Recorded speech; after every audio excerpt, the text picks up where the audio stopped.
¿Has sentido alguna vez que el hambre de un hijo es más aterradora que el fantasma de una mujer muerta? En el México de 1952, donde las costureras se dejaban la vida en la penumbra por un salario de miseria, una abuela silenciosa llamada Esperanza se vio forzada a tomar una decisión imposible: desafiar la maldición de un sótano sellado o ver a su nieto morir de frío y carencia. Escucha el sonido que Esperanza oyó aquella noche: el crujido de la puerta oxidada del sótano abriéndose por primera vez en 20 años, el frío cortante que subió del suelo de tierra y el susurro melodioso que no venía de una boca, sino de la propia oscuridad.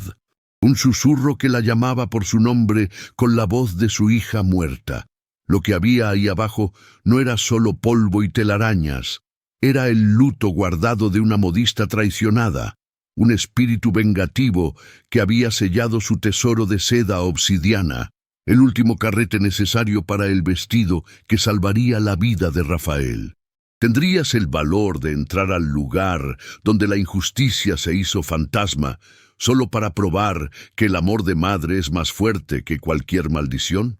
Prepara el corazón, porque lo que Esperanza encontró en esa calle Cobre cambió su vida y la de todo La Merced, para siempre. En el Distrito Federal de 1952, donde el cielo lloraba un gris constante sobre el barrio olvidado de La Merced, había un callejón tan estrecho y oscuro que lo llamaban Calle Cobre. Y fue ahí, bajo el peso de una maldición añeja, donde Esperanza Flores decidió confrontar al mismísimo destino. Ella no era una mujer de grandes habladurías, sino de fibras fuertes y un silencio que ocultaba un dolor del tamaño del mundo. A sus 40 años, toda su vida era coser, remendar no solo telas, sino las migajas de esperanza que la vida le lanzaba, mientras el moho y el polvo antiguo de su cuarto húmedo eran el único testigo de su sufrimiento invisible.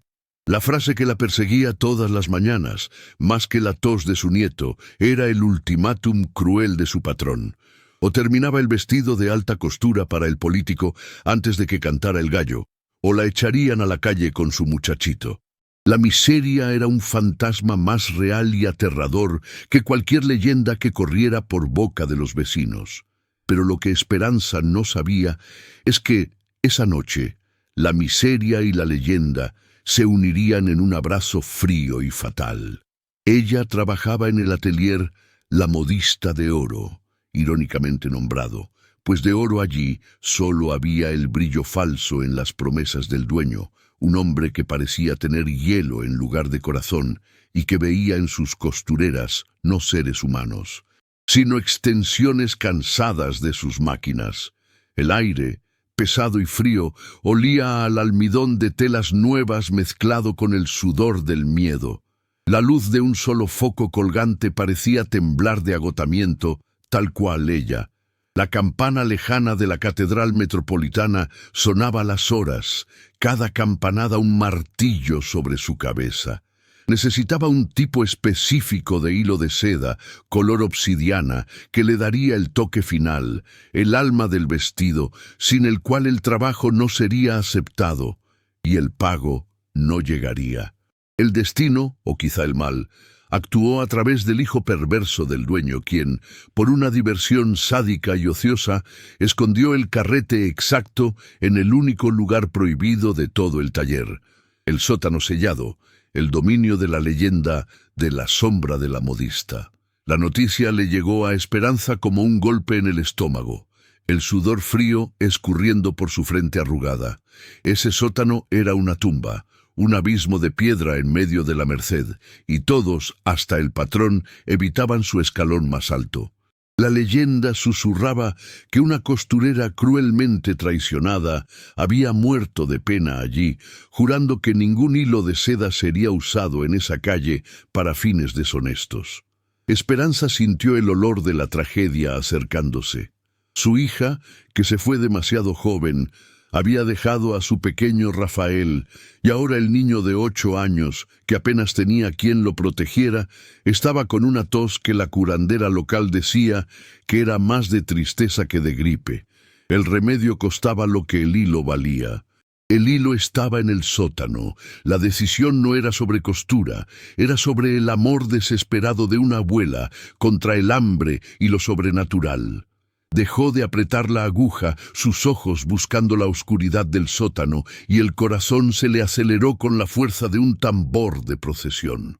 La única cosa más poderosa que su miedo era la imagen del rostro febril de Rafael. Ese hilo era su pasaporte a la supervivencia, su escudo contra la miseria. El sótano, el lugar más frío de la Ciudad de México, era ahora el único camino hacia la luz. Pensó en el murmullo de los vecinos sobre la sombra, pero el sonido de las tripas de su nieto rugiendo de hambre era más fuerte. Aquella calle Cobre no tenía nada de valioso, a no ser la terquedad de una mujer que se rehusaba a dejar que su hijo perdiera la batalla contra la vida. La necesidad era la aguja que cosía su coraje, y el amor, el hilo que la guiaba hacia la oscuridad. Su mirada firme, a pesar de las lágrimas no derramadas, era la prueba silenciosa de que Dios no desampara a quien lucha con dignidad, aunque la lucha sea contra un fantasma. Ella compró aquella hacienda abandonada por solo $5, pero algo sombrío la esperaba allí. Antes de continuar, cuéntame en los comentarios de qué país o ciudad me estás escuchando hoy, y suscríbete al canal para no perderte las próximas historias. ¡Órale, qué padre la interacción, eh! El cuarto de Esperanza, en los fondos del taller, era poco más que un agujero húmedo con paredes que lloraban con cada aguacero de invierno en la Merced. No entraba el sol, y el único sonido constante, además de la tos de Rafael, era el rechinido de las máquinas de coser en el piso de arriba que parecían lamentar el trabajo interminable. Aquel era el año de 1952. Un tiempo en que el centro histórico de la Ciudad de México bullía en falsas promesas de progreso, pero para las mujeres de clase media-baja, especialmente las que vivían en los barrios olvidados dentro de la gran urbe, la vida era una repetición diaria de sacrificio. Era conocida como pera, un apodo que sugería algo dulce, pero que en realidad representaba la fruta magullada, la bondad pisoteada por la vida. Su dolor no era reciente. Había perdido a su hija, la madre de Rafael, hacía 2 años, y el luto la vestía como un rebozo pesado y oscuro. A Esperanza la habían despreciado toda la vida por haber sido madre soltera en la juventud, un estigma que la Sociedad de Pueblos Católicos, como su origen en Puebla, nunca le perdonó, incluso después de décadas de trabajo honrado y devoción a la fe. La crueldad del chismorreo y el juicio social la forzaron a huir a la ciudad, buscando el anonimato en la Merced, solo para encontrar la explotación. Trabajaba 18 horas al día, sus manos ásperas de tanto manipular agujas y telas de seda carísimas que jamás podría usar. La dignidad herida, sin embargo, era lo único que le quedaba. Podía ser pobre e invisible, pero nunca deshonesta. La memoria de la hija perdida era un nudo constante en su garganta, y el pequeño Rafael, el único eslabón con el amor que se fue, era su motivo para respirar. Él dormía en un catre viejo en la esquina, pequeño y flaco, y su respiración irregular era la canción de cuna más triste que una abuela podía escuchar. Esperanza temía que la miseria le robara el futuro a Rafael, transformándolo en otra sombra explotada más, como ella misma. La escasez financiera era un monstruo silencioso, pero la desazón que la dominaba era aún peor. El miedo de no conseguir protegerlo, de fallarle a la promesa hecha a su hija en su lecho de muerte. El dueño del taller, don Elías, era lo opuesto a todo lo sagrado. Avaricioso, cruel y sin fe, él personificaba la injusticia que carcomía a la Merced. Prometía mucho, pero pagaba con retrasos y humillaciones, sabiendo que las costureras no tenían a dónde ir. Su amenaza era real. El vestido era para un político poderoso, un hombre sin paciencia que exigía perfección y puntualidad, y si fallaba, don Elías se encargaría de aplastar a Esperanza públicamente, usándola como ejemplo para las demás. El peso moral era inmenso, y la costurera sentía la presión de años de desprecio social condensada en aquel único encargo. La arquitectura del taller colonial, con sus techos altos y ventanas estrechas, parecía sofocarla, recordándole que estaba atrapada.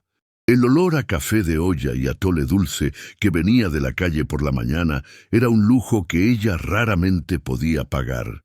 Su comida eran tortillas frías y frijoles secos.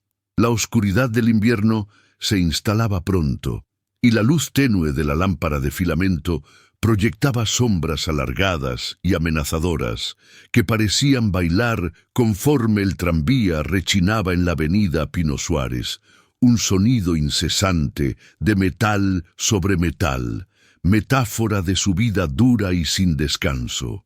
Aquel lugar era una prisión hecha de seda y culpa, donde el lujo de algunos se construía sobre la desesperación de otros. Se veía a sí misma como una de las muchas mujeres guerreras de México y de Latinoamérica, que trabajan silenciosamente entre bambalinas, invisibles para el mundo, sosteniendo a sus familias con el sudor de su frente. Su refugio era la oración rápida y silenciosa, un rosario invisible contado con la punta de los dedos al manipular la aguja, pidiéndole a Nuestra Señora de Guadalupe que protegiera a su muchacho. El frío de la Ciudad de México se metía en los huesos, pero el frío del alma de Esperanza, el miedo de no tener el pago para la medicina de Rafael, era infinitamente más paralizante. No podía darse el lujo de llorar. Las lágrimas eran caras y gastaban tiempo que debía dedicarse al bordado. La única cosa que la mantenía era la sabiduría práctica que aprendió con su madre, que siempre le dijo que Dios no desampara al justo, pero espera que luches con coraje. Y era ese coraje, cosido con la terquedad de las mujeres de Chiapas y Oaxaca, que la haría enfrentar el sótano. La decisión fue forzada por el pequeño sollozar de Rafael. Su tos se intensificó. Un sonido seco y gutural que perforó el silencio pesado del cuartito de los fondos, y en ese instante el miedo a la sombra se volvió secundario. Esperanza agarró un pañuelo limpio, un lujo que guardaba, y lo humedeció en el agua fría, poniéndoselo en la frente febril del nieto. El calor que irradiaba del cuerpo flaco de Rafael fue la chispa que encendió una furia silenciosa en su pecho, una furia protectora que solo una abuela puede sentir. El pago por el encargo significaba el remedio más fuerte que doña Elena, la curandera vecina, había recetado.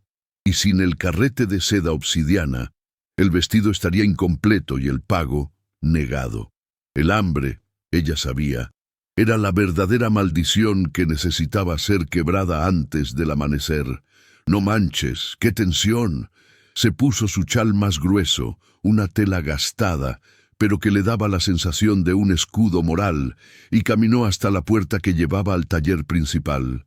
El corazón le latía acelerado, pero sus manos estaban firmes. El hijo de don Elías había dejado una nota burlona pegada a la cerradura, mofándose de su desgracia y diciendo que el hilo estaba donde los fantasmas descansan.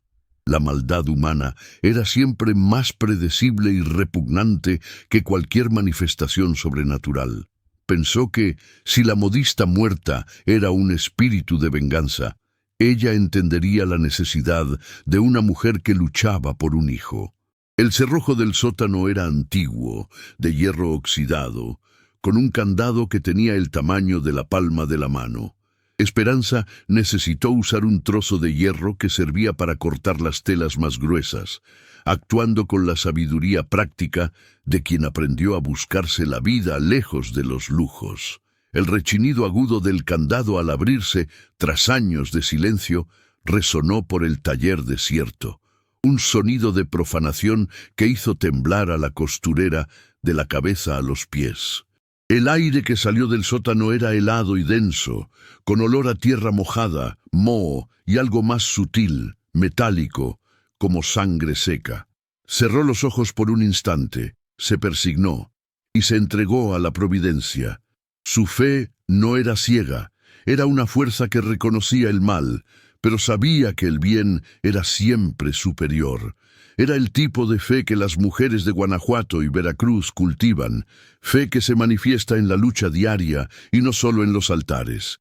La necesidad de Rafael era su misión divina en aquel momento. Encendió un pequeño farol de queroseno que encontró colgado, y la luz amarillenta y débil apenas consiguió penetrar la oscuridad que parecía tragar la luz. El olor a humedad era abrumador, pero forzó el pie a pisar el primer escalón de piedra, gastado y resbaladizo. El evento incitante estaba completo, el hilo estaba allí, la amenaza era clara, y la elección, hecha por el amor materno desesperado. Bajó lentamente, la luz del farol creando sombras fantásticas que se movían y se distorsionaban en las paredes de piedra, jugando con su miedo. No había cómo volver atrás, pues la puerta se había cerrado con un clac sordo detrás de ella, sellándola con el fantasma de la miseria y el fantasma de la modista de oro. Aguas. La bajada al sótano era un viaje al pasado sombrío de la calle Cobre, donde la injusticia se depositaba como el polvo espeso. Los escalones rechinaban bajo sus pies, pero no era el rechinido de la madera vieja, sino el sonido seco de la tierra siendo removida. El aire se volvió aún más frío, un frío que dolía en los pulmones y no tenía nada que ver con el clima de afuera. Era un frío que parecía emanar del propio dolor acumulado en aquel lugar. Esperanza apretó el farol, la llama vacilando como su coraje. Sus ojos se acostumbraban lentamente a la penumbra, revelando pilas de cajas enmohecidas, restos de telas en descomposición y el esqueleto de una antigua máquina de coser cubierto por un manto de telarañas que parecían seda gastada. Fue entonces que oyó. No un grito, sino un susurro melodioso, viniendo de un rincón muy oscuro que parecía llamar su apodo Pera. El sonido no era alto, pero tenía la resonancia de la memoria e hizo que la sangre se le helara en las venas, pues el timbre era espantosamente parecido al de su hija fallecida. Se detuvo, agarrándose a la pared de piedra fría, y rezó mentalmente un Padre Nuestro con una urgencia que nunca sintió antes. Sería el miedo jugándole trucos. Sería la culpa por la muerte de su hija manifestándose como alucinación. Al forzar la visión hacia el lugar del susurro, vio que pequeños objetos de costura parecían tener vida propia. Un dedal de plata rodó solo por el suelo de tierra, deteniéndose a sus pies, y en el mismo instante, un par de agujas de hierro, finas y largas, saltó de una pila de telas viejas, cayendo con un clink metálico.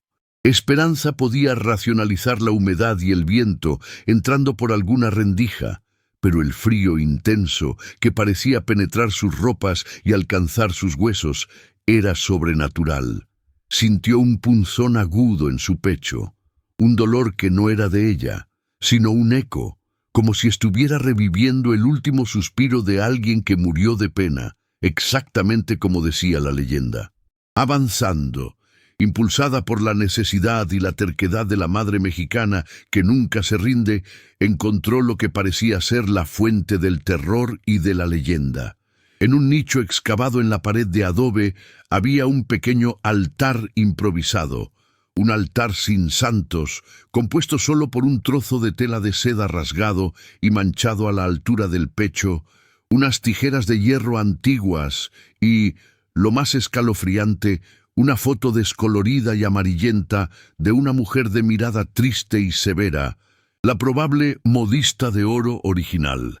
Era un memorial al luto y a la venganza. En el centro de ese nicho, sobre una pila de carretes antiguos, estaba lo que buscaba, el carrete de seda color obsidiana, brillando en la penumbra como un tesoro profano. Extendió la mano lentamente, el corazón en la garganta, pero antes de que sus dedos tocaran el hilo, la luz del farol comenzó a parpadear erráticamente, transformando el sótano en un teatro de sombras frenéticas. La voz susurrante regresó, ahora más cerca, no llamando su nombre, sino lamentando la traición. Fue un momento de terror puro. Una mano fría y etérea, más fría que el aire, le tocó la muñeca. Esperanza jaló el brazo instintivamente y en el lugar donde la mano la tocó, sintió el entumecimiento y un hormigueo eléctrico, el toque del otro lado. Retrocedió jadeando, el farol casi cayendo. La modista estaba allí, guardando su luto y su tesoro, y haría que la abuela pagara por invadir el santuario de la injusticia. Esperanza sabía que estaba atrapada, luchando contra lo visible y lo invisible, pero el pensamiento de Rafael y el remedio la obligó a respirar hondo y no huir, pues el hilo era la vida. A poco, cuando Rosa oyó aquel llanto viniendo del sótano de la hacienda, supo que no estaba sola en aquel lugar. ¿Y tú? ¿Qué habrías hecho en su lugar? ¿Habrías huido o habrías enfrentado al fantasma por tu nieto? Déjame tu opinión en los comentarios. Esperanza estaba paralizada, la muñeca hormigueándole con el toque gélido del espíritu, pero la visión del carrete de seda obsidiana, el tesoro prohibido, la jalaba de vuelta.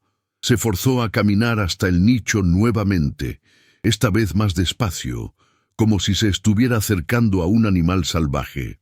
Al lado del carrete, notó un objeto que no había visto antes, un pequeño diario de cuero gastado, escondido bajo las tijeras de hierro. La curiosidad y la necesidad de entender el dolor que guardaba aquel lugar vencieron al miedo.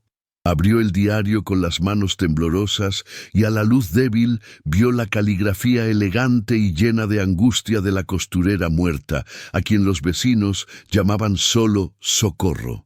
La infeliz. Las páginas revelaban la verdad fría y cruel. Socorro era la verdadera modista de oro. Ella había creado la marca y cosido el vestido de novia de la esposa de don Elías, el dueño. A cambio, él la robó, tomó el taller, le negó el crédito y el pago, y la dejó en la miseria, culminando en su trágica muerte por pena y hambre allí mismo, en aquel sótano.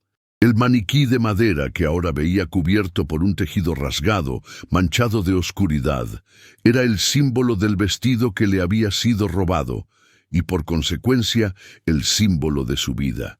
El espíritu no era el mal puro, era la justicia moral no cumplida, el eco de la explotación. La amenaza entonces se hizo más clara. En el momento en que Esperanza intentó tomar el carrete de seda, una ráfaga de viento frío barrió el sótano, apagando el farol. En la oscuridad total, escuchó no solo un lamento, sino el sonido inconfundible de tela siendo rasgada violentamente, viniendo de arriba. «¡El encargo!», gritó en voz baja. El espíritu de Socorro estaba atacando la única cosa que le importaba al patrón. El vestido de alta costura, la obra maestra que ella debía terminar antes del amanecer. Esperanza salió del sótano como un rayo, corriendo al piso de arriba. Llegó a tiempo de ver el vestido de seda, que estaba colgado en el maniquí principal, con cortes limpios y profundos, como si hubieran sido hechos con las tijeras de hierro que vio en el altar. La modista muerta estaba usando la vida de Esperanza para terminar su propia venganza, saboteando el encargo para evitar que don Elías obtuviera más ganancia sobre el sufrimiento de las costureras. Era el confrontamiento entre la supervivencia inmediata de Rafael y la necesidad de justicia del espíritu. ¡Qué quilombo! En el desespero, corrió fuera del taller, sintiendo la necesidad de aire y de consejo. La calle Cobre estaba desierta, pero la fe la guió hasta la casa de doña Elena, la vecina anciana y curandera local, que vivía en una casita de adobe con olor a incienso y hierbas de Oaxaca.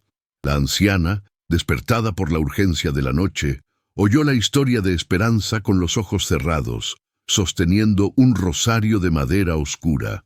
Doña Elena, la aliada sabia con sus arrugas de sabiduría práctica, confirmó la leyenda. El sufrimiento de esa modista no se calma con rezos vanos, mi hija. Ella quiere justicia y reconocimiento. Don Elías construyó su fortuna sobre el cuerpo y el trabajo de ella, y ahora ella impide que el dinero sucio entre en esta calle. Tienes que darle lo que ella más quería en vida, la honra de su arte. La curandera avisó que el espíritu usaría el amor de Rafael como chantaje, pero la solución no era huir, era coser la verdad. Con la orientación de doña Elena, Esperanza regresó al taller con una nueva determinación. Tenía un plan. El dolor de Socorro era su dolor. La explotación de ella era la explotación de todas las mujeres que cosían hasta el agotamiento en los barrios latinos. El fantasma estaba ahora aún más agresivo. Los ruidos de llanto y lamento eran altos en el sótano. La costurera sabía que estaba arriesgando su vida y el futuro de Rafael al no terminar el encargo, pero la moral y la voluntad de Dios parecían susurrar que la justicia era el único hilo que podría, de hecho, salvarla. Esperanza descendió al sótano por tercera vez, pero ahora no llevaba el miedo, sino la fuerza silenciosa de la empatía y una aguja especial, más fina que cualquier hilo de costura que jamás usara. El farol de queroseno estaba de vuelta, temblando más que nunca, pero lo ignoró. El clima allí abajo era de furia y luto concentrados. El aire vibraba y el sonido de un llanto agudo mezclado con un rechinido metálico, el sonido de unas tijeras abriendo y cerrando repetidamente, llenaba el espacio. En el centro de la sala, la manifestación de la sombra de la modista estaba completa. No era la figura vaporosa del folclore, sino la imagen vívida de una mujer de unos 30 años, vestida con un corsé antiguo de brocado oscuro, la tela rasgada en el pecho con la mancha que parecía sangre seca. Sus ojos eran vacíos, pero su expresión era de rabia pura y desesperación monumental, las mismas expresiones que Esperanza veía en su propio rostro en el espejo. La modista apuntó un dedo translúcido y acusador hacia el carrete de seda obsidiana, el tesoro que la vida le había negado y que ahora ella protegía con su alma en pena. El fantasma no atacó físicamente, pero el chantaje espectral fue inmediato y devastador. «Si tocas el hilo, tu niño tendrá el mismo fin que yo», susurró la modista con la voz de miles de costureras robadas. Esperanza sintió un apretón doloroso en el pecho, como si el espíritu estuviera intentando arrancarle el alma, usando el miedo de perder a Rafael. El dilema central estaba allí, cortante como vidrio roto. Usar el hilo, supervivencia inmediata de Rafael y deshonra del espíritu, o sacrificar el encargo, riesgo de desalojo, pero honra y paz para el fantasma. En el clímax de la tensión, Esperanza no luchó, no corrió y no se postró. Hizo lo que sabía hacer de mejor, cosió. Ignorando el frío penetrante y los susurros que intentaban quebrar su cordura, tomó la aguja y la línea de seda más fina que trajo, y se arrodilló delante del maniquí de la modista muerta, el maniquí que era el símbolo de la injusticia de Socorro. El maniquí estaba cubierto por el trozo de seda rasgado que había visto en el altar improvisado, la herida abierta de la traición. Con las manos firmes, Esperanza comenzó a coser un remiendo perfecto en la tela rasgada del maniquí. No era un remiendo cualquiera, sino un arte meticuloso, un bordado que representaba el reconocimiento de su talento robado. Mientras cosía, con las lágrimas finalmente escurriendo por su rostro, hizo una confesión en voz alta, mirando el rostro furioso del fantasma. «Siento tu dolor, hermana. Yo soy tú, explotada, robada e invisible. Reconozco tu sufrimiento. Ellos te quitaron tu nombre, tu honra y tu vida.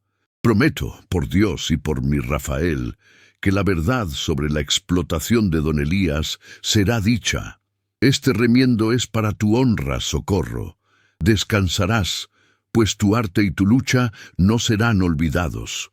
La voz de Esperanza, que siempre había sido silenciada por el desprecio y el dolor, resonó por el sótano.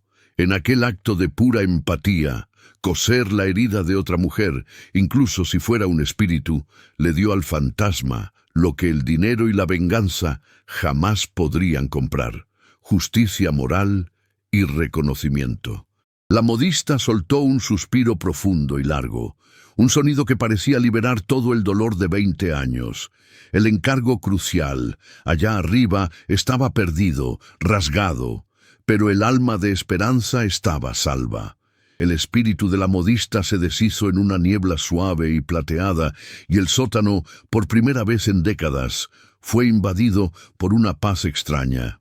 El frío intenso desapareció, sustituido por una calidez sutil, y el olor a moho dio lugar a un leve perfume de lavanda seca.